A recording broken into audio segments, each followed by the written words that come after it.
actually started at the end of 1956, when they built the first station there, the first South Pole station, which we call Old Pole, which is now buried well below the surface. It was quite a gap where there was nothing there. After Robert Falcon Scott left in January of 1912, he wrote in his journal, "Great God, this is an awful place." That's how he described the South Pole. So there was no incentive to come back and be the third person there, and didn't happen until years later when aircraft were finally able to land. So it is relatively new to have people on a clear night to look up and see that Southern Cross above was pretty spectacular. Tonight we take a trip to the South Pole with station manager Wayne White. This is a place of conspiracy and wonder, maybe because more people have been to Area 51 than have been to the South Pole. Tonight, the coldest place on the planet and Wayne White. That and more is coming right up on My Alien Life. My Alien Life is recorded live from atop the Northern Rocky Mountains and is available on Spotify, Stitcher, iTunes, and everywhere fine podcasts are found. My website is at www.myalienlifepodcast.com. There you will find my email address, all previously recorded shows, and more. I'm Cameron Logan. This is My Alien Life, and the podcast starts right now. My Alien Life Podcast.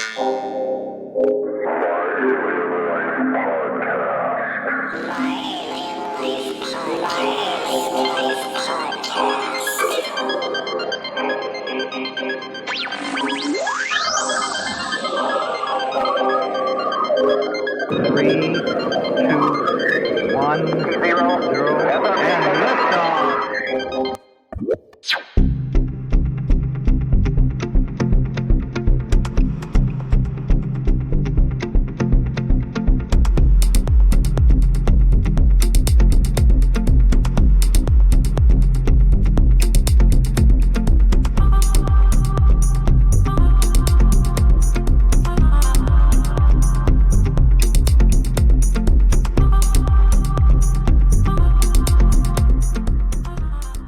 My guest tonight has been to the South Pole, and I really don't know why. And I don't know why people go to the South Pole. So let's find out. Wayne White, thank you so much for joining me, and welcome. Cameron, great to be here. Yeah, you want me to answer that question then? Well, first, this is crazy, but so I was Googling the South Pole, Google Maps, and I'm looking at it right now, and it's just a bunch of wavy lines. I can't get anything. I can see the pictures on Wikipedia of the satellite photos, but can you give just a brief history of the South Pole? And you could start anywhere. I have tons of questions. I have more questions than I've ever written about any one thing or anything. So can you tell me why the South Pole? Well, let me just give you just a quick rundown on, Antarctica in general is the highest, driest, coldest place on the planet. But it turns out that was not always so. Right now at the South Pole, we sat on almost 2 miles of ice, and below that was a continent, an ancient continent. So the place has been around a long time, but it has moved, with plate tectonics and all that, to be where it is now at the bottom or the top, depending which way you want to think of our planet. So, sitting on 2 miles of ice, highest, driest, coldest place on Earth. Fact of the matter is, not that many people have been there. And if you look at it, it's probably just, in the thousands of people that have actually been to the South Pole, a few thousand. But better than that, I wintered at the South Pole. And spending a winter at the South Pole would be meaning that I was there with my crew, and I was the winter manager at the Amundsen Scott South Pole Station. But myself and my crew through the winter, which was February about 15th all the way up to the beginning of November, so it's most of the year, spent the winter cut off from everything. No aircrafts could fly, dark and cold and all that. We'll get into that a little bit later. But what I did want to mention was only about 1,600 people have ever wintered at the South Pole. 5,000, to put it in context, over 5,000 have climbed Mount Everest. So spending a winter at the South Pole is not a. It's a very,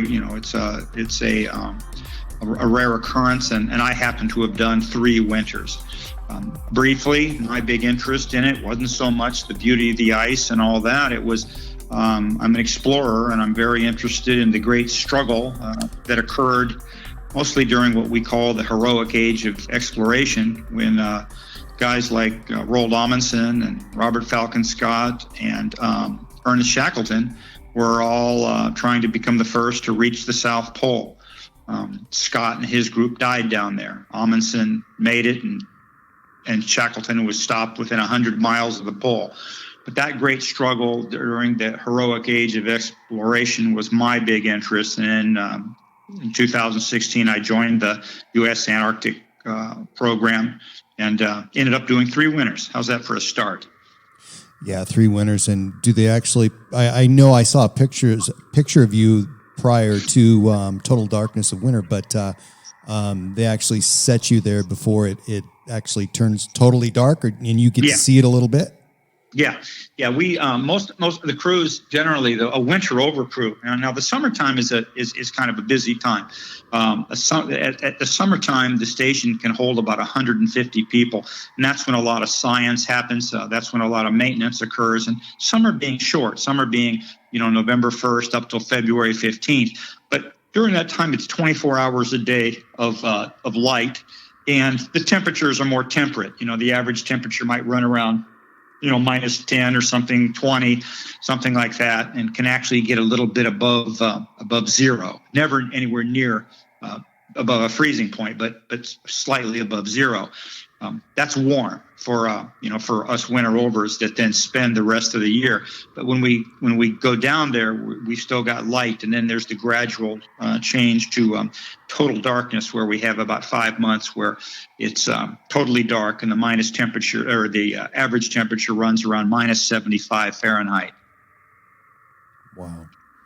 And I don't know if anybody there's a really cool picture of you, and I'll throw people to that on your Facebook page, of you in a huge group, and I think you said there's 42 people there, all kind of dressed in red with that huge expanse in the background, and there's a couple more photos. It shows there's quite a few buildings there, and I only thought there was the one main station there where you worked, but there's other stuff up there. Can you talk about that at all? Sure can. Yeah, we have the main station, which is huge. It's like a space station. Basically, sits on pillars that can be raised. Because we get about a foot or so of new ice a year, which it tends to bury buildings. So the main station is a very large structure. But on top of that, we have a number of other buildings there, and particularly of most importance would be our science.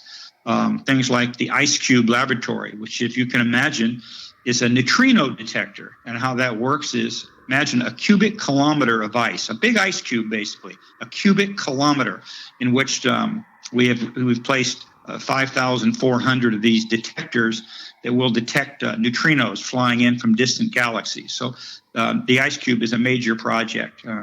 The South Pole Telescope, and then we have the Marvin Pomerantz Observatory. Those are both astronomical type of facilities. And then we have our ARROW, which the NOAA, the National Oceanic, whatever they are, Administration, and Oceanic Administration runs, where we investigate, keep track of the climate, the ozone layers, and things like that. So there's a number of buildings besides the main station. And those is it usually 42 people, 50 people involved there, the time in the winter you're there, or are those other buildings occupied as well? And are we just talking about the people you work directly with? No, the 42 is the number. Now, I had one group, my 2017 crew, we had 46. We had an extra 4 people who were doing construction type of maintenance through the winter. But the average crew size is anywhere from 40 to 42, and that includes about 8 scientists that are in there, and then the rest are support staff of some form or other.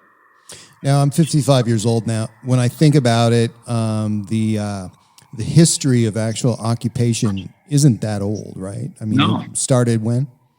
It actually started at the end of 1956, when they built the first station there, the first South Pole station, which we call Old Pole, which is now buried well below the surface. It was quite a gap where there was nothing there. After Robert Falcon Scott left in January of 1912, he wrote in his journal, "Great God, this is an awful place." That's how he described the South Pole.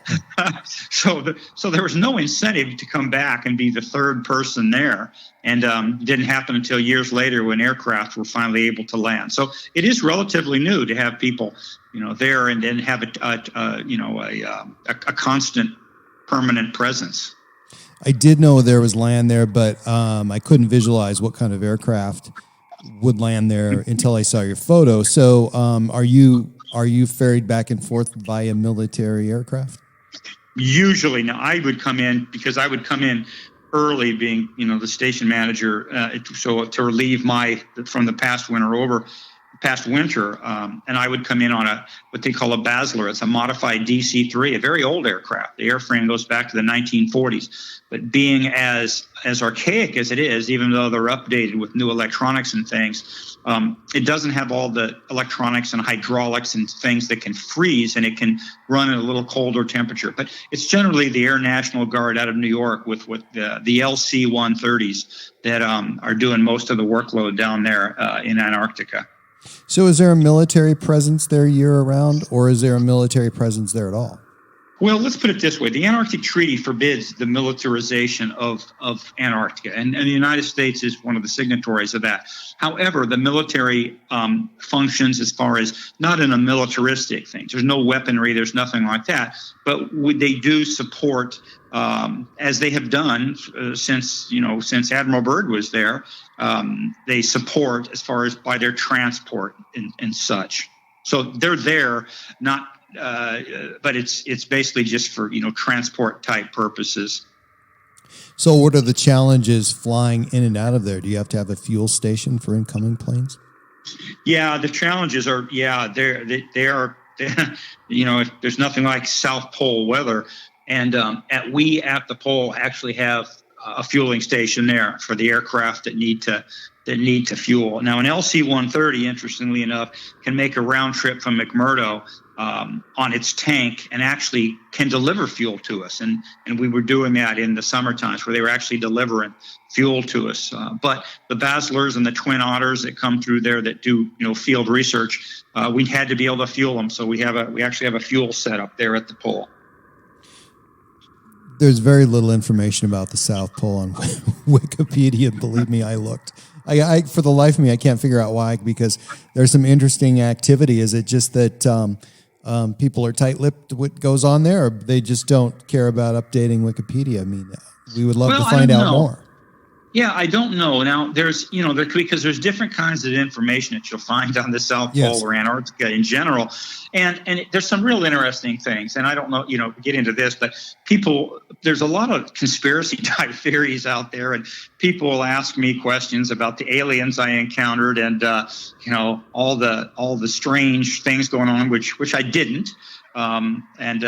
That's but there's there's some bad information flying around about the South Pole. I see plenty on it looking myself, but I'm looking at it from the standpoint of someone who's fairly knowledgeable about the place. So maybe that's a little bit different. So is there security provided for the South Pole? I mean, I don't know what kind of dangers. What are the inherent dangers there? Obviously, the weather being one of them. Yeah. But what are the extremes? Temperature, wind, and precipitation, and other dangers there.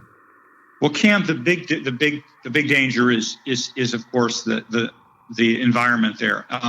At the start of winter, now I'll put it this way: in the summer, when we actually have tourists that will come down and they land in an aircraft and run over to the pole and take photos of themselves, and they spend a fortune to do that. The weather at the South Pole during the summertime, that period from November to February 15th, particularly when you get into around December, January, is to me pretty much like just a cold winter in North Dakota or Minnesota or something like that.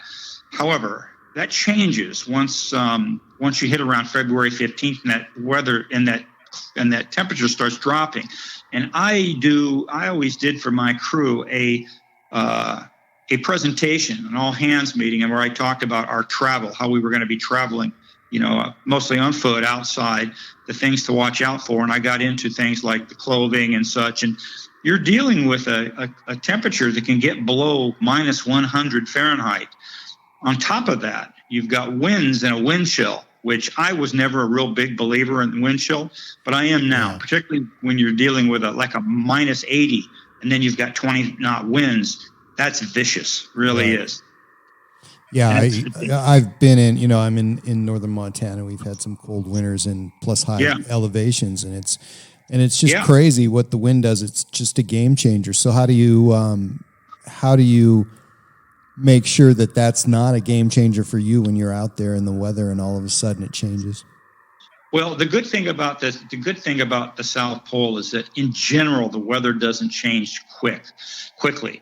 I spent a lot of time outside, and I think that's probably on my Facebook page somewhere, that I personally, in the 3 winters and 2 summers I was there, which equals almost 3 years, maybe a month under 3 years total, I made a point of walking outside every day, a few miles, whatever it'd be for my exercise. And I ended up with over 4,300 miles outside and never missed a day. Now, I was out in some weather during that time that many would consider hellish, but the fact is that I learned many lessons on how to not freeze to death and how not to get frostbite in certain areas that were more prone to do that. And so I got a lot of lessons learned from that, and I would pass that on to my crew, but no one was out more than I was. I know quite a bit about travel in temperatures of, truly, truly extremely cold weather travel. I've done a lot of it now. So in the dark like that, how are you navigating in darkness? Yeah. And, once you get out there, that's great, but then you got to get back, right? Yeah, I see. I had different routes I would walk during my exercise, and some days I would go out and simply walk on a flag line, and it ran out about 1 kilometer to the South Pole telescope. And by flag line, that means a flag on a bamboo pole that's about maybe 8 feet high and flapping in the wind. It's spaced every 20 feet or so, and you could look and you could hear those things, and you use those to navigate. But what I really enjoyed more was my own path, and I would head out, along the Virgin Sastrugi, as it's called, the ice that's been modified by the winds blowing on it, and head what we would call grid south on my own route. And I would navigate by different things. If I could see station lights, I would use them as far as a return, but I'd also get out to where you couldn't see the station lights. And I always carried 2 compasses, and sometimes, I would always use the stars whenever things were, when you could see stars. And interestingly enough, even in storms sometimes, where you might have nearly whiteout conditions, sometimes you could look up and still see stars. And I would use those. So I learned a lot about navigation, but I always had my compasses. I could get back in the station under any conditions with the compass. So this is a really stupid question about compasses. When you're exactly on the magnetic South Pole, what is the compass doing? Yeah, let me put it this way: it didn't really matter. Let's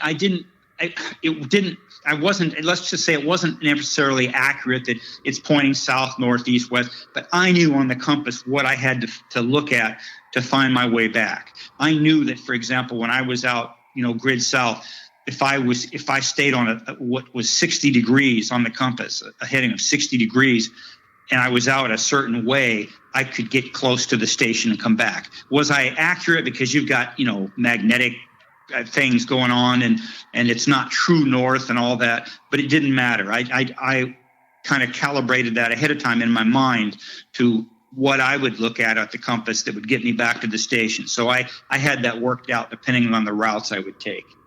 Just really seems odd to use a compass, and to me it would, but obviously a compass is going to point south and it's going to point north all the time.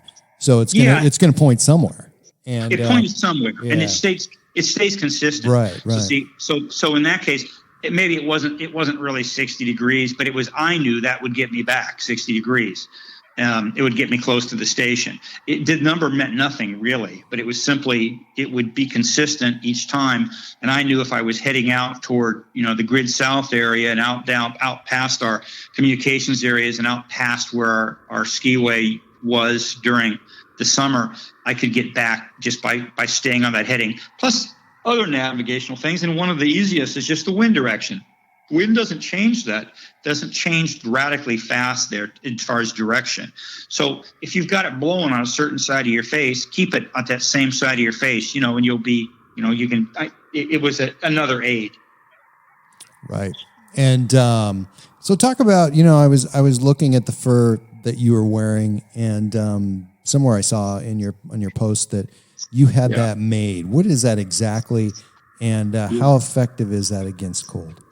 Well, let me tell you, it's the most effective against cold, and it's an interesting thing, because when you talk about furs, that's a volatile subject with some people, and me too, to a point. I'm not a believer. I'm of these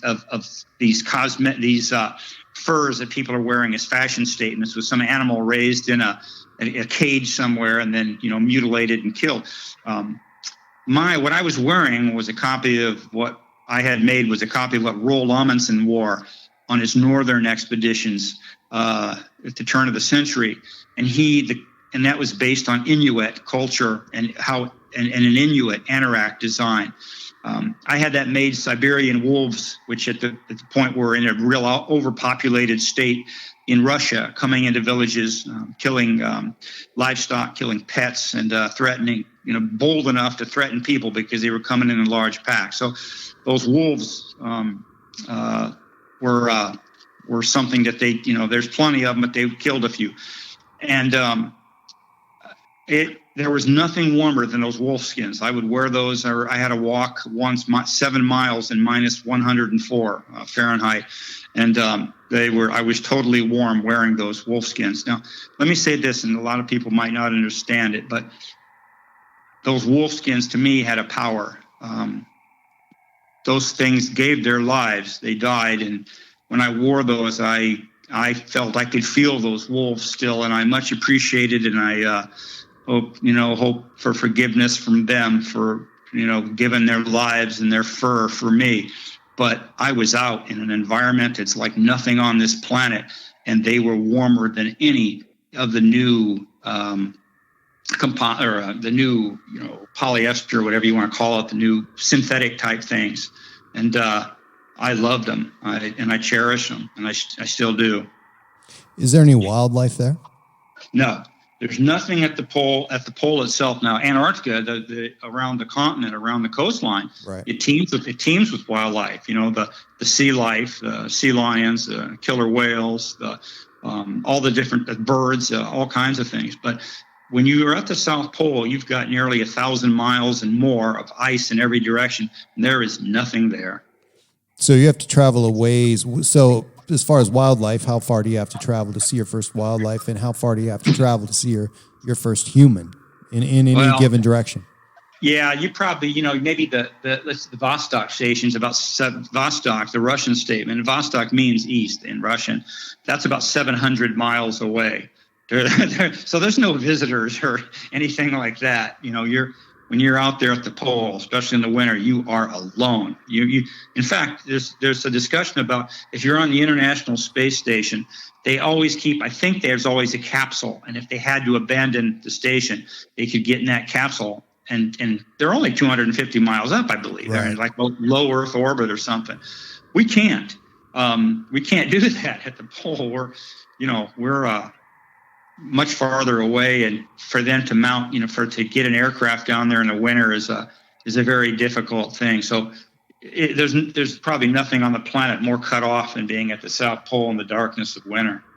So obviously you have people that are trained there, and they all have specialties. Do you have medical staff there in case you need it? Yeah, we've got our selection process is pretty damn rigorous, and we always have a doctor and either a nurse or a physician's assistant, one or either of the other, and then experts in all kinds of fields, from power plant to communications, to vehicle maintenance, to everything that you would need. And then as far as emergencies type things, there is no 911. We go through pretty extensive training prior, and then with that training, we are the fire team and we are the medical team, and there's no one coming. We've got to take care of it. So it's interesting to be part of a South Pole Winter Over crew. So I would have to say that you would definitely be training the whole time you're there. I mean, you have different training. Yeah. Because it's Yeah.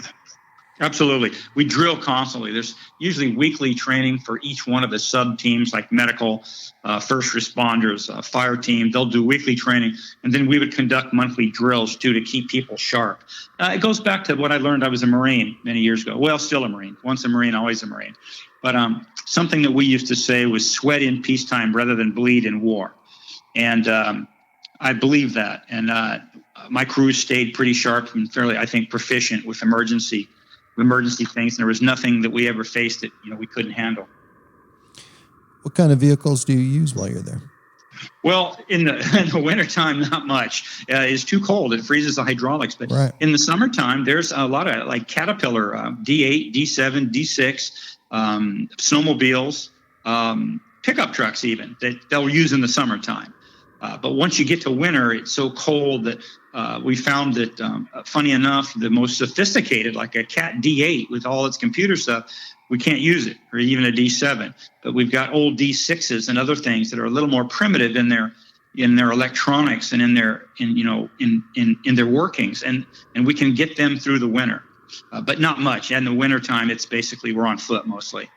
So of those that you do use in the winter, are they retrofitted with fuel tank heaters and line heaters and hose heaters and things like that? Yeah, I'm not a real VMF expert, but they're set up to where they can operate under cold temperatures. But even then, we have limits. Our limit is usually each piece of equipment has a limit, and the high limit or the low limit is getting around minus 65, minus 70 or so.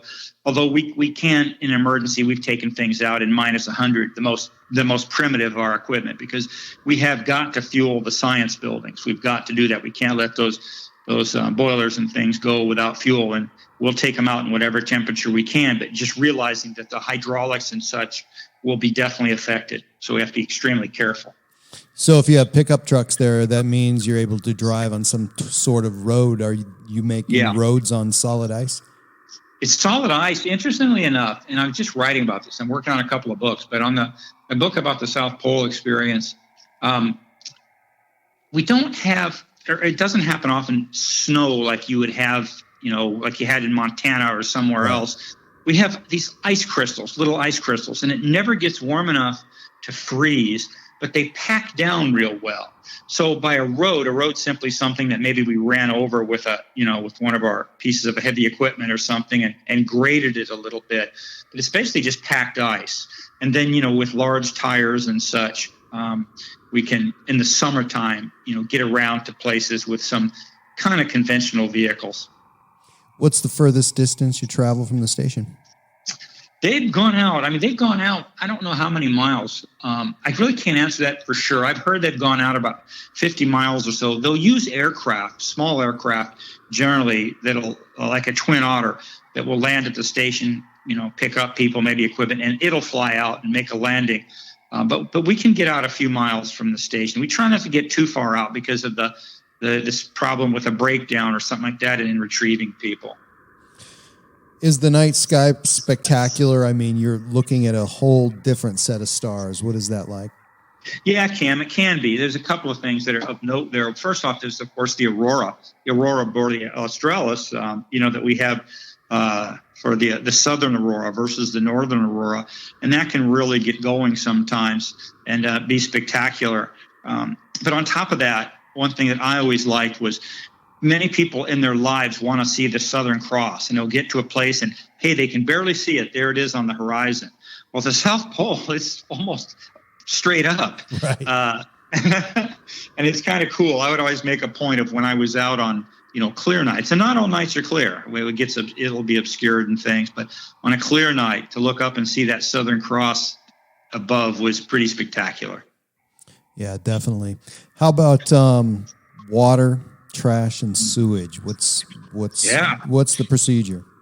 Yeah, big deal. The water is interesting in that we got I think the cleanest water on Earth. It comes from the ice. Comes from what we call a rod well. It was actually named after a guy I think named Rodriguez who developed it. And it's just basically a bulb of where we inject warm water down below the surface, deep, very deep, and it will actually then turn the ice to water, and then we pump it out and then clean it up a little bit, although it's pretty damn clean.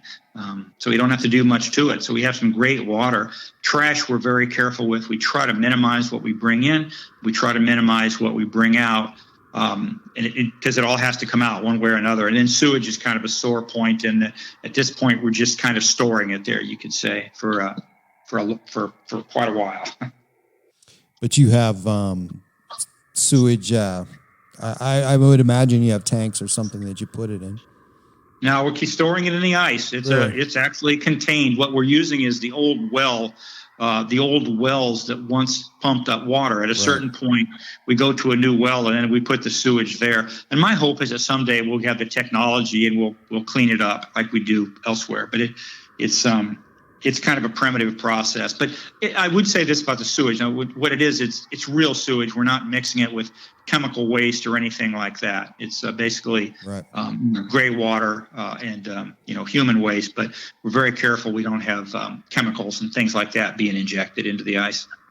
So I would imagine after being there for quite a few seasons, you learn a lot about ice. And one of the things that I always wondered about is when you go down 10 feet, when you go down 100 feet, what are we talking about age differences in the ice, and how old is that ice? Yeah. And what's that like the further you get down? Well, I wish I could say more about like how many feet or how many years, because I don't know that. But what I do know is we had a project there that I think they've completed that was called Spice Core. Spice meaning SP was South Pole, Ice Core. And I went over and took a look at it, I think my first season. And they're actually drilling down and getting these ice cores out that go back thousands and thousands of years. And what's fascinating about it is they can tell the chemical makeup of the atmosphere at a time when they can figure out, what year that would have been. How they do that, I don't know. But maybe, 70 or 100 feet down, so many, thousands and thousands of years ago. And they can actually tell what was in the atmosphere at that time, which is pretty cool. Now you've been out and you've been over 4,300 miles walking in that in that forever winter. But is there any weather that occurs that you're forbidden or prohibited to go out to? Is there rather? Is there a line that you can't cross? Yeah, there is. There would be at a certain point. I, as the station manager, would make the call and say we forbid outdoor travel. Now, in my 3 years there, I never got to the point to where I had to do that because most people just don't. We're pretty careful with our sign-out procedures and all that.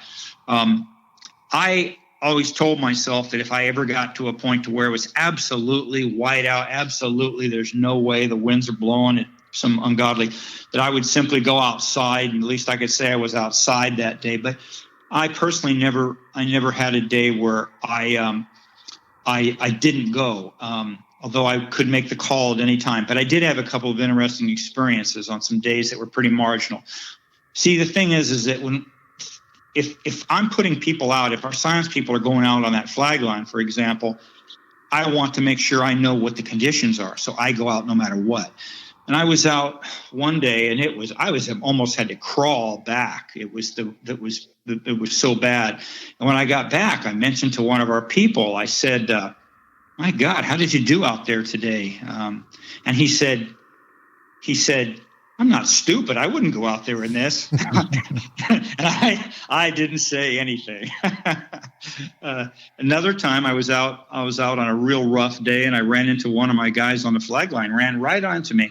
And he asked me where the station was. He didn't know where the station was. And that really scared me to think that we'd have, that he could be that disoriented. And I showed him a star, and I said, "This is where the station is. It's under that star." But it did make me nervous. Not for me, but for him. Right. So what's the lowest temperature recorded there?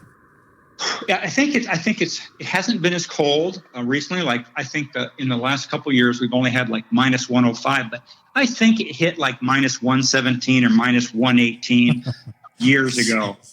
And what about the highest wind speed? I don't know. Quite frankly, our wind speed there, while we might get 20, 30, 40 knots, which that would be unusual, the coast is what really gets the winds. They get 100-mile-an-hour winds, which are incredible.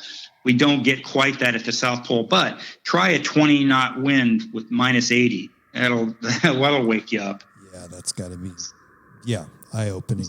You'll wake up quick. What did Scott mean when he said the pole yes, but under very different circumstances than expected? Yeah, what he meant by that was he wasn't first. When they got there, here was Roald Amundsen's tent set up with the Norwegian flag and the Fram, Amundsen's ship Fram, which means forward in Norwegian. So that's what he meant by that, was that he was hoping to have what he called priority, meaning he'd get there first, and he didn't, which was just a terrible disappointment for that British group. Absolutely. I know everybody probably has something different that they do, but throw some common things you guys do for recreation other than walking. Oh, yeah. We have a real active recreation. We've always had that. Every year they do. There's all types of things. When we select a crew, one of the questions we ask is what people's interests are. These aren't fluff questions. What I don't want to hear is someone saying, "Oh, I'm not really interested in anything." I don't. I mean, we want people that have interests, and so you'll get people that like to read, like to crochet, like to sew, like to make things, like to paint, like to watch videos.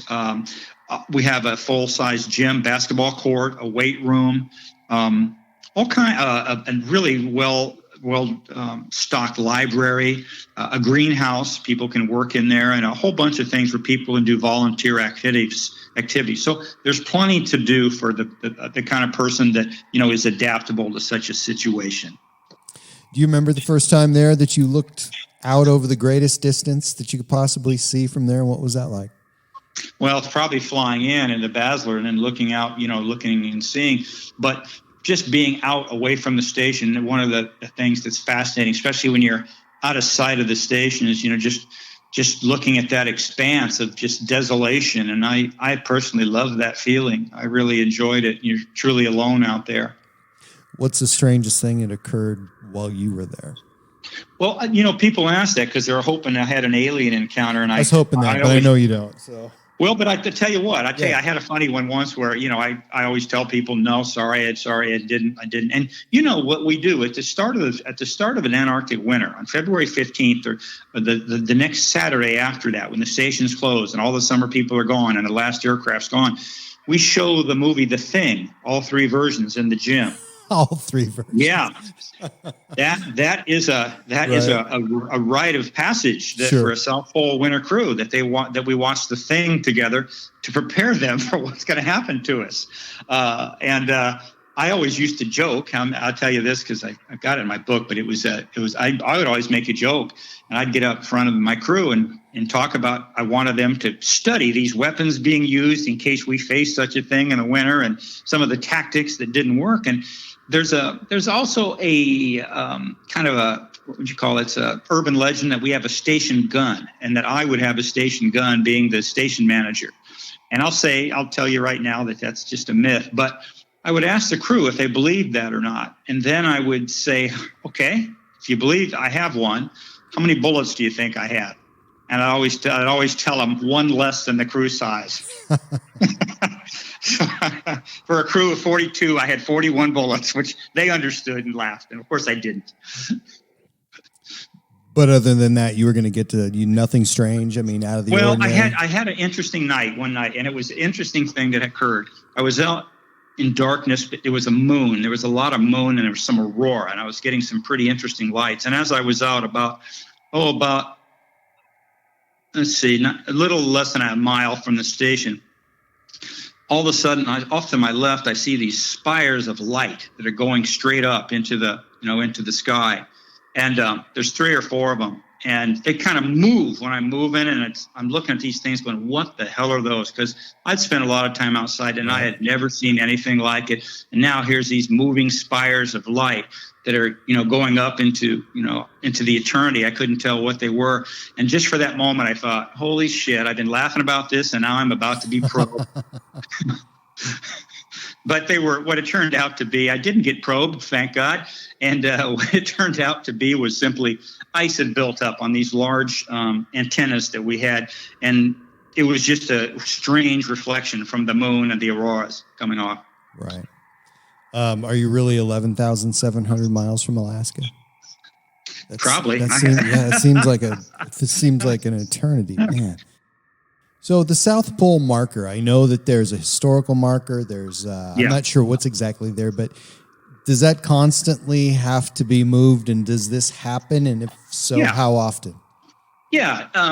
What happens is we make if anybody's familiar with like United States Geographical Survey marker, they're pretty standard round things that say basically, what the latitude, longitude is and all that, and say U.S. Geological Study or Survey. Anyway, we at the South Pole every year we have for the winter crew we have a contest for design of a new pole marker, and then we vote on the design. We get it approved by the National Science Foundation, and our machinist out there then makes it. Well, on January 1st, we then take the old pole marker out from the year before and place the new one in. Interestingly, the ice is moving at about 33 feet per year, so we have to account for that and actually move the pole marker out 33 feet further from where the last one was when we place the new one for the next year. Interesting. Some world records have been set for people traveling to the pole. Is the starting place always the same? You may not know about this, but I know there's 34 days, 36 days, 39 days. It seems like a pretty extreme sport. Yeah, I'm not. I just would say, Cam, I have no interest in that type of thing. Those are stunts, and I'm not interested in it. Yeah. What about now? Any picture that I've ever seen, and you take pictures of the North Pole and people traveling the North Pole. There's a lot of ice flow problems and things in the north. Is there hidden dangers under the snow at the South Pole, like big fissures or anything like that? Yeah, that people can fall into? Well, it's interesting. When you get up to the South Pole area, you don't have that. It's pretty solid ice. But if you look at when you read Shackleton's diaries and Scott's diaries and Amundsen's diaries, they talk about falling into crevasses, which these guys were experienced travelers, and you can't see them. Now nowadays, I mentioned I have really no interest in these stunts, but we've got these people out there trying to set these firsts, and they're very qualified niches of what they're the first something to do this and that. And one of the things that kind of rankled myself and our crew is when a couple people went through and claimed they were the first to cross to cross Antarctica, and they used our South Pole Overland Traverse Road, which is flagged and has been checked for crevasses all the way, and we run equipment on it. So to me, that's kind of a lame first, Well, and extremely dangerous, because obviously if they get in trouble, I mean, there's going to be somebody that has to bail them out at a huge cost. Yeah. I would imagine everything you do there is extremely costly so I mean, just equipment alone. How much equipment a year? Let's say food. Any idea how much that your crew would need in 1 year? Well, let's put it this way. For 42 people, I mean, we didn't miss meals, and we had enough, though, for several years. The food there, it's all frozen, right. Other than the small amount we get from the greenhouse. And we have several years' supply. We actually had to think about that with the COVID situation, not knowing what was going to happen, if we were ever going to be relieved or not. How much food did we have? And, the food wasn't really the issue as much as the fuel. We would have run out of fuel. So you are working and eating off of a greenhouse there, and how big is that? I can't say square feet because it's just funny. I was just talking to my wife about that today because I don't really have the green thumb and I didn't pay a lot of attention to it. But I would say this: the people that were into growing things, we grew certain types of lettuces and they grew some cucumbers. They grew the little tomatoes. They grew kale. They grew a number of things. It wasn't enough to feed the crew. It was enough to just have little bits of things now and then. And then we would sort of plan and plant for any major dinner, like if we had the sunset dinner, the midwinter dinner, the sunrise dinner, we'd all have a little salad at that time, which was fun. So you have 3 meals a day, and is it just available then? Do people have their own food that they can nosh on from time to time? How's that work? Yeah. People get really good about ordering stuff and having things that they want down there for the wintertime, especially folks that have done it before. Realize that, one thing that's very, very popular is ramen noodles, for example. And, and people, I love them myself. They're great. But we have all kinds of possibilities for different types of food. And we had this last season, our food, our galley staff was just phenomenal. I think they just did a fantastic job with the food that we had, considering they're dealing with all frozen stuff, some have been aged and things, and still we had really great food. But you can't please everyone. We do try. One of the questions I had that I kind of added to the questions when I was selecting crew members was, are you a picky eater? Because if there's someone down there that can't eat this and can't eat that, they're in the wrong place.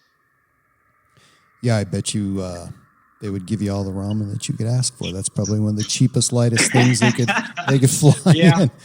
You can have, and that and cereal. There's lots of cereal. Right. You can eat that all the time.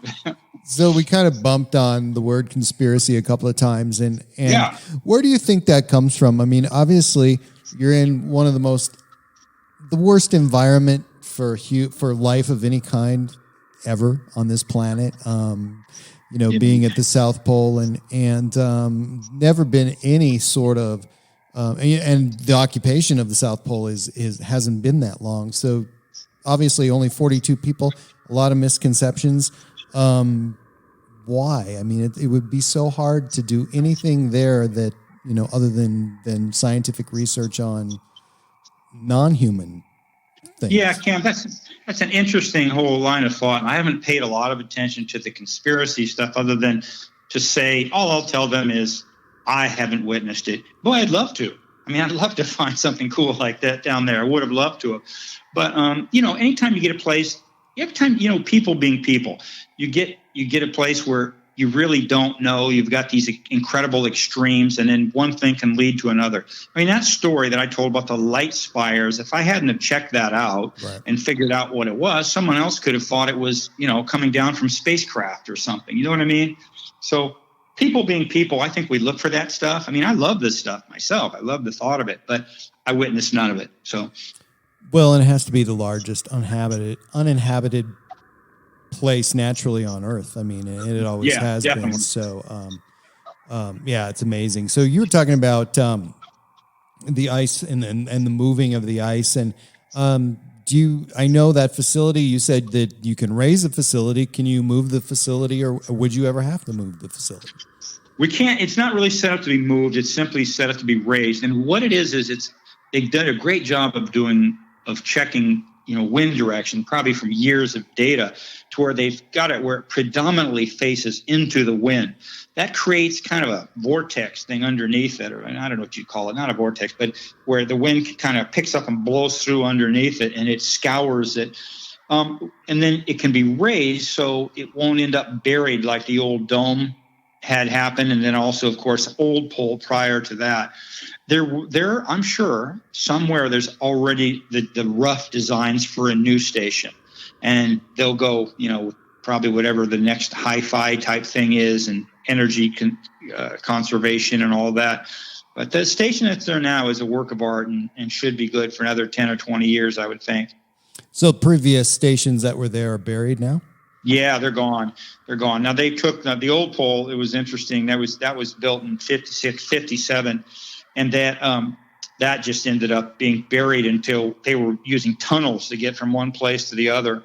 And then they tried to kind of crunch the things, actually used explosives at one point to blow old buildings up and stuff below the surface because there was a void space. And the last thing they'd want is someone walking across it, or they actually had it where equipment drove over where one of the buildings used to be and it fell in. So they've cleaned most of that stuff up and done some controlled explosions and stuff to compact that area. The old dome, and people might be familiar with that, was taken apart and removed. But it was, it is. If you look at a picture of it during its construction, you look at a picture during its last year, it was, below the surface. You mentioned too writing and writing books. How many books have you written, and can you talk about those? Yeah. Well, sure. What I did is I prior to the poll, I had a lot of experience in remote sites working around the world, mostly with the military as a military contractor. So after about 20 years of that, and this is working in places starting on many years ago out in the Indian Ocean on the island of Diego Garcia, tiny little coral atoll, middle of nowhere. I spent 5.5 years out there. From there, went to Midway Atoll, northern Hawaiian Islands. From there to Shemya, Alaska, tiny little rock at the end of the Aleutian chain, where I spent 4 years as the station manager there, nearly 4 years. From there over to Iraq, from Iraq to Kuwait, from Kuwait out to Wake Island back in the Pacific, tiny little coral atoll, beautiful little place out there. From there to Afghanistan, and then from Afghanistan to Saudi Arabia, and then I ended up in Ascension Island out in the South Atlantic, and then to the pole. I wrote a book about that, my contract work with the military on all those remote sites and through the two wars. And right when the COVID hit, I was talking to agents and things about it. But then, the COVID thing happened, and I wrote another book, which I'm still working on, about my 3 winters and almost 3 years as the station manager, as the winter manager at the South Pole. And I've decided I want to get that one done first and see if I can get that published, and then I'll tag on later with the contractor book. But my book about that South Pole experience is still a work in progress. Awesome. We'll look for those. Keep us posted. Wayne White, station manager, South Pole, Antarctica, has been the guest. And thank you very much, sir, and good luck to you. Are you headed to the South Pole again? Cam, I don't know. I never say never. Right now, I'm looking to head back out into the Pacific, but for the first time in years, I've got some time at home here in Texas, and I've never had that. I've been all over the world. I have an old house in Texas, in Rockport, Texas. It's 150 years old, and I do tours sometimes of my collection in there of ethnic arts and exploration artifacts. And I had a statistic for one tour group. I remember I'd owned the home 18 years, and the longest I'd ever been there was 3 weeks. So I'm gone a lot, and it's nice to be home for a while. Will I go back to the South Pole? I don't know, but I'll probably head to the tropics first. Quite a dichotomy there between the tropics and the South Pole. I can't even imagine. Again, Wayne White, thank you for joining me, and good luck, sir. Thank you, Cam. It was fun. It was fun doing this. Good luck to you.